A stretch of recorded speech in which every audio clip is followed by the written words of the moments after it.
120 secondes. L'invité de la rédaction. On revient sur le détournement d'un Boeing de la compagnie Ethiopian Airlines hier matin sur l'aéroport de Genève. À l'issue de la crise, on a appris que c'était les avions de chasse des armées italiennes et françaises qui avaient escorté l'appareil. Les forces aériennes suisses n'étant disponibles qu'à partir de 8h du matin. Alors, on aurait dû en parler avec le chef de l'état-major d'engagement des forces aériennes, mais il n'a pas pu nous rejoindre. Non, ouais, parce que c'est pas encore 8h, hein. Ouais. Et c'est donc vous, lieutenant-colonel Karl-Heinz Inebnit, qui le remplacez. Oui, le divisionnaire Müller, ça c'est le chef de l'état-major d'engagement des forces aériennes, c'est un bon ami. Il vous salue bien. Merci. Hein? J'ai mangé avec lui hier soir à Sissach. Et il m'a tout expliqué comment ça fonctionne, alors je peux maintenant répondre à vos questions. Très bien. Donc vous confirmez, les forces aériennes commencent à travailler à 8h du matin ? Non, le début du travail, ça c'est à 7h15. Hein? Il faut d'abord allumer le computer. Ça prend 2 jusqu'à 3 minutes, hein, avec Windows 95.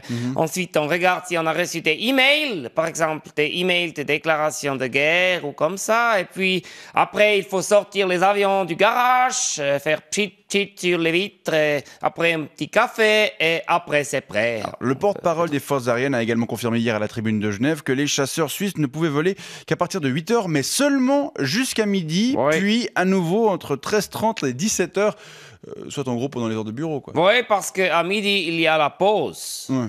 Pour le lunch. Et puis, à 17h30, eh bien, c'est clair, il faut faire pchit sur les vitres et puis ranger les avions dans le garage pour la nuit, pour pas qu'il y ait des jeunes qui viennent arracher les rétroviseurs ou crever les pneus. Hein. Mais si on fait le total, mon colonel, ça fait une disponibilité de 7h30 sur 24. Oui. Le ciel du pays n'est donc pas protégé pendant les 2 tiers de la journée. Ah non, il est protégé tout le temps, mais c'est clair, on outsource la protection pendant la nuit, ça c'est clair, et pendant la pause aussi. Alors, à l'heure où le peuple suisse souhaite lutter contre l'immigration de masse, c'est assez piquant cette histoire quand même, hein, parce qu'on ne peut pas imaginer beaucoup plus massif comme immigration que celle effectuée par les avions de chasse étrangers. Qui plus est, s'ils viennent abattre un avion dans l'espace aérien suisse. Oui, tout ça c'est à cause de l'argent. Il faut plus des sous pour l'armée, c'est clair. Ouais. On n'a pas assez des sous.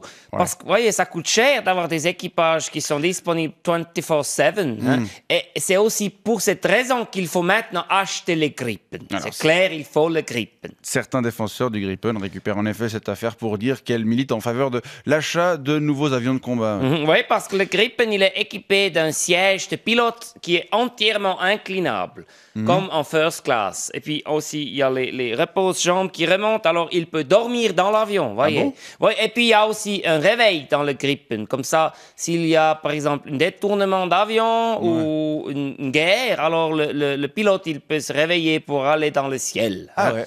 Et puis il y a aussi dans le Gripen un petit plateau qui se lève pour mettre le lunch. Ah, donc il n'a pas besoin d'aller le prendre Non, ailleurs, il peut le prendre dans le cockpit. Il peut prendre le lunch dans le cockpit. Il y a une flight attendant qui vient à côté, qui tend le lunch, le pilote prend Du le bœuf lunch ou du et poulet. il peut manger Ouais. chicken ou beef. D'accord. Le Gripen a également un autre avantage, il est mieux habilité à voler de nuit que les Tigers. Oui, parce que le Gripen, il a des phares et des catadioptres derrière. Comme ça, s'il y a un autre avion qui est derrière le Gripen, Il le voit. il le voit. Ouais. Oui. Alors, c'est clair maintenant, si vous voulez lutter contre l'immigration de masse des pilotes français ou italiens, il faut le 18 mai, par cohérence, Voter pour. Voter oui au Gripen. On a besoin de Gripen. Voilà, je crois que votre message est bien passé. Le Gripen est indispensable le Gripen pour la is safety. great. Très bien. Gripen is great. Lieutenant-colonel Inebnit, je vous remercie d'être venu nous expliquer le fonctionnement de la protection de l'espace aérien suisse et je vous souhaite une bonne journée. Ah, vous avez vu, dans 5 minutes, c'est nouveau, le ciel, il est à nous. Ah, je me réjouis. 120 secondes. L'invité de la rédaction. Couleur 3.